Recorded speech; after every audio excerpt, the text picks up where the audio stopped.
Yun guys, alright, dito tayo sa panibagong vlog natin mga idol. Alright, magluto tayo ng balot ngayon. Bibigyan ko kayo ng idea at saka tips kung paano maging masarap ang ating niluluto na balot. So, yung iba kasi mga idol, pag magluto kasi sabihin nila ganito yung sikrito.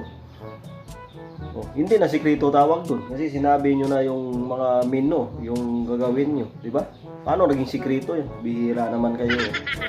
Sa akin, bibigyan ko kayo ng tips, pero yung sikrito ko, hindi ko bibigay sa inyo. Secret eh, di ba? Sikrito nga eh.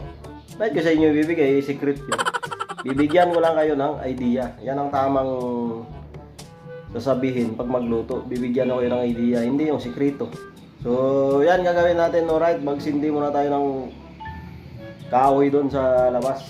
Doon sa kahoy natin sasalang kayo doon kasi pag sa stove, masyadong magastos. So pahinintay natin. Let's go.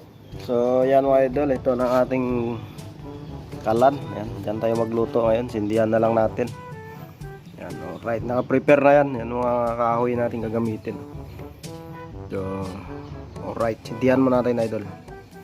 So, yan na nga guys. Ito na ang ating itlog. Ayan. Lalagay na natin sa kaldero. Ayan. Ayan. Alright. Yan. So, isa lang natin yan isa-isa mga idol. Yan, hindi ko napakita yung laman ng kaldero mga idol kasi nga sikrito ko yan eh. 'Di ba? Ano yan ako eh. Pag sikrito talaga yan idol. Hindi ko napapakita yan. Isa naman sabihin mo eh ganito yung sikrito para sumarap yung pagluto. So, paano naging sikrito yun? Kasi sinabi mo na. Tips lang, bigyan ko kayo ng tips. Yan, mamaya sabihin ko yan. Yung mga tips natin. So, yan mga idol, alright. Ayan. So, yun na mga idol, alright. Napuno ng ating kaldero. Ayan, bigyan ko kayo ng tips. Lagyan ko yung asin. Kunti lalagay nyo idol.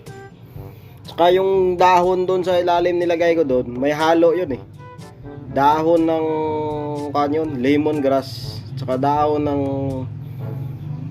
bayabas. Para yung langsa ba hindi masyado. Tapos lagyan nyo din ng dahon ng guyabano. Yan ang ating tips.